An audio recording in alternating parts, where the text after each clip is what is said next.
everyone, it's Peter from ProPythons here. Today I'm going to show you what you need to do to set up a hatchie tub for your new hatchie that you may have got from us or from another breeder. I'll go through the things you need first, and then we'll go through how to set up the tub. It's pretty easy. So what I use first, I get some masking tape, and that's usually used to stick down the heat pad, which I'll show you later. A soldering iron, if you don't have one, a drill will work as well with a little drill bit. Paper towel for substrate, or you can use a substrate of choice. A water bowl, a heat mat. This one's a little big, but that's all I've got spare at the moment. A tub for your hatchie. I recommend the Sistema tubs. They're great, they seal really well, lids won't come off. This is the 7.5 litre Sistema tub, which will last a hatchie for at least a year. So yeah, you get a fair bit of use out of it.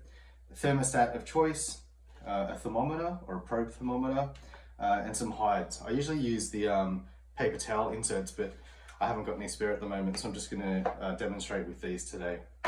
Alright, so now we'll go through how to set up the tub. What we need to do is pick a cool side and a warm side. So the box is symmetrical, so it doesn't really matter which way we do it here because we can just flip it around. But what we're going to do is just make some vent holes on this side, and that's going to be the cool side. The water bowl will go under here as well, and then this side will be the warm side, so the heat mat. This is the side that's going to sit over the heat mat. So I've got the soldering iron warming up just to the left of me here. You want to do this somewhere very well vented, maybe outside if you've got power outside or an extension cord, in a garage with the door open, but definitely not in a room like this. Just going to grab the soldering iron. I'll do a couple of holes, and then I'm going to do the rest outside and come back and show you the finished product. Alright, so I've got my soldering iron here. It's nice and hot, so be careful with it. And then I'm just going to start running some holes across the side here, finish the rest outside. So just poke it through the lid. Just like that. It's really simple. I'll just hold this up so you can see it. So I've got two holes there already. I'll just poke another one here. And you just continue like that until you've got a good amount of vent holes across the lid of the tub. I'll finish this one outside. Alright, so we've finished the vent holes across the top. I've got just 4 rows there if you can see them. You can put more if you like. You can add some holes across the top, the side of the tub here, if you like as well. What I'd suggest is just do less is more initially. Just do like maybe 4 rows of, let's say 20 holes total or a little bit more. And then once you've got the tub running for a few days, or at least a day or two, just see how much condensation you're getting in there. If you're getting too much condensation, it's too humid, you might want to add a couple more holes along the side here as well, just to increase the ventilation a little bit. So that's the holes done and the ventilation done. So what we then do is I'll set this aside. We're going to create a warm side. So just because of where I've got everything here, I'm going to make the warm side this side, and I'll flip the tub around. So you get yourself probably a more suitably sized heat mat, something that's going to cover around 1/3 of the base. So I'm just going to pop this here. This could be a bench top, it could be a chest of drawers, it could be anything, wherever you want to position the tub.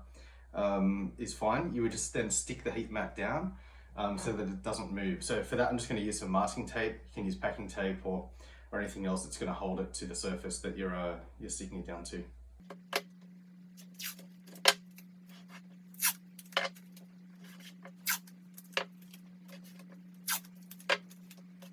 Alright, so we've got our heat mat stuck down, and now we can sit our tub on top and sort of figure out where things are going to be positioned. There's a few trains of thought on the way that you can run the probe for the thermostat. I do both ways, so I'm going to show you the simplest way today. It's also the easiest method to use if you want to move your tub around every now and then or clean it out more frequently. So we'll go through that way first and see if that works for you. So with the tub, I'm just going to put the warm side over the heat mat there. You can see I've got roughly around 1/3 of the tub covered by the heat mat. And then this side is going to be the cool side. So I've got the vents running over here now as well. What I would do inside the tub is start adding substrate. For this example, we're just going to use paper towel. Other things are prettier, but paper towel works great. Easy to clean. It's absorbent if they do make a mess in there. They spill the water bowl a little bit, it helps mop that up. And it's just really easy to keep it nice and clean and hygienic. Just got paper towel in the tub there, and I'll give you a better sort of top view of the tub once it's set up. So you got the paper towel in there. The water bowl is going to go on the cool side. Get yourself a nice flat bottom bowl so that they can't tip it over. Something that can be easily cleaned, and if you can, grab a couple so you can swap them out whenever you're cleaning the other one. This is just an IKEA cup, works great. Just going to pop that over here. This is going to be the cool side, and I've got the heat mat on this side as well to make it the warm side. Then I'm going to grab a hide, and I'll put one hide on the warm side, and I'll put one hide on the cool side as well. These are just screw holders and sort of junk holders from Bunnings for the garage, but what actually works better is the inside of the paper towel rolls, because they're nice and long. So if you put these in the tub, they get a good heat gradient in the hide, so they can go from the hot side to the cool side and stay in the same hide. So I'd recommend saving a few of those if you can, and just using them. They're easy. If they mess them up, often they like to sort of poop in the hide. You can just throw it out and get a new one. Works much better. Just didn't have any today. All right, so that's pretty much the setup of the hide. I'll give you a look from the top, and then now I'll go through the thermostat setup and the thermometer setup to get your heat right. So I've just got, you can use whatever thermostat you've got. I'm just using a spare one that I've got laying around. So what there's two ways to do it. Some people put the probe for the thermostat inside the tub on the plastic, so it's basically exactly where the Python is going to be sitting. You've got the probe for the thermostat. It's a great way to do it. You need to make another hole in the side of your tub so you can actually poke it through, or you can try and wedge it through the lid and secure it somehow. The only issue I have with that is you usually sticky tape or stick the probe down. I have had in past a little Python manage to get under the tape and wrap itself in tape. It wasn't pretty. Needed to use olive oil and stuff to try and get the tape off it. It removes scales. It just is not a good situation to be in. So to avoid that, I'd recommend putting the probe outside the tub and taping it to the heat mat. Now the only, I guess, challenge with that is the temperature on the heat mat outside the tub is going to be different to the temperature in the tub, because obviously the heat needs to travel through the floor and in the substrate. So what you do initially is stick your probe down on the heat mat, get it all plugged in and set the temp. Usually it'd be about 1 or 2 degrees higher than what you want to be in the tub, just because you will lose heat coming through that floor. So I recommend 34-degree warm side or hot spot for a hatchling. So what I'll do is I'd set this to maybe 35 to start with. And then what I'll do is I'll get my probe thermometer and stick that inside the tub so I can check to see that we've got the setting right on the thermostat.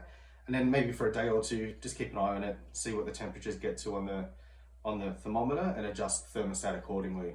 And the reading will be a little bit different from what you've got it set at the heat mat, but you'll know what the temperature is inside the tub because you've got your probe thermostat set in there. So I'll just go ahead and get that set up, and then we'll give you a look at the tub. All right, guys, so here's a closer look at the tub. So we've got the heat mat secured to the table or the bench or wherever you're going to sit your tub. That won't move. If you ever need to take the tub off to clean it, you can just simply lift it off and put it back. So it's the easiest way to do it rather than sticking it to the tub itself. I've got the probe for the thermometer sitting in here, and it's just tucked under this hide to sort of hold it down on the heat mat. Keep in mind, if you've got a Python in there, it probably will move. But I've got it just sitting over here on the warm end, and then just something to hold it down. So not playing nice for me on the video, but you get the idea. All right, so that'll just go down there, and that holds it down. So you've got a fair idea of what the temp is on that side. Again, if the thermometer is showing a reading that's too hot, adjust your thermostat, bring it down a little bit, and then check your thermometer in a few hours and see if that's okay. So that's the warm side. On this side, this is the cool side. I've got the water bowl and another hide. Again, you could run a longer tube. PVC pipe would be great, or yeah, just the inside of a paper towel roll is perfect. All right, so then when we pop the lid on this, you'll see that this is the vented side. So this is obviously where the cool air is. The Python will move over here to get cooler and then thermoregulate by moving around to the warm side as well. So it's pretty simple. That's it. Just poke holes in the lid, fasten or secure your heat mat to whatever bench or table you're going to put it on. 2 hides or multiple hides. If you can fit more in there, then do it. They love being secure, so the more hides the better, within reason. And then just get your temps right. So Again, 34 degrees on the warm side. Any cooler and you may have issues with feeding, and any warmer and you sort of run into heat stress issues. So around 34 degrees would be perfect for a carpet python. For any of the others, you'd have to look into what the husbandry requirements are, but for a carpet python hatchling, 34 degrees is around perfect. All right, so sticking your probe for the thermostat to your heat mat, I use some foil tape just so it keeps the heat in better, and it's not as easily influenced by the ambient temperature. So if the room gets a chill because I've got a window open, it doesn't straight away bump up the heat of the heat mat, because the temperature inside this tub is not going to really be too much impacted by the ambient temperature, because it's a sort of closed sort of micro environment. So I keep that insulated and stuck down really well. And that just helps minimize fluctuations inside the tub. And then once you've got that set correctly, it should pretty much stay at the right temperature inside the tub. But always, if you can, check with the thermometer, every day, at least a couple of times a day if you're in the room, just to make sure you're at the right temps. But you can always adjust the thermostat as needed. All right, guys, so I hope that was helpful. It's pretty much how to set up a hatchling tub. That'll last you for the first 12 months easily, probably longer. Hatchlings seem to thrive in a smaller space with a very controlled environment. So you'll find that they do really well in a tub like this. I know it's probably prettier to put them in a big enclosure with everything else in it, but sometimes it freaks them out a little. So plastic tub is great, easy to clean, they're cheap, so you can, if you want to keep more pythons, you can. It doesn't cost too much to get into it. And there's just a lot of benefits to it. So that's how we set it up. We've got the cool side here, just to summarize, with the water bowl. We've got a hide on the cool side as well. We've got it sitting on around a third of the tub. It's sitting on heat, run at 34 degrees internal, with another hide on there as well. We've got the probe for the thermostat secured to the heat mat, so it can't come off. If it does come off, that's an issue, because your heat mat will then be sort of uncontrolled and will run at max temp. So make sure that's secured really well to the heat mat. I prefer insulation tape, as I mentioned earlier, just to minimize fluctuations. And then always double check your thermostat with a thermometer. Can be a probe one, can be another one sort of secured to the floor in the tub. Doesn't matter really how you do it, just as long as you can get an accurate reading of the surface temp in there. And that's about it. So I hope it was helpful. Thanks all.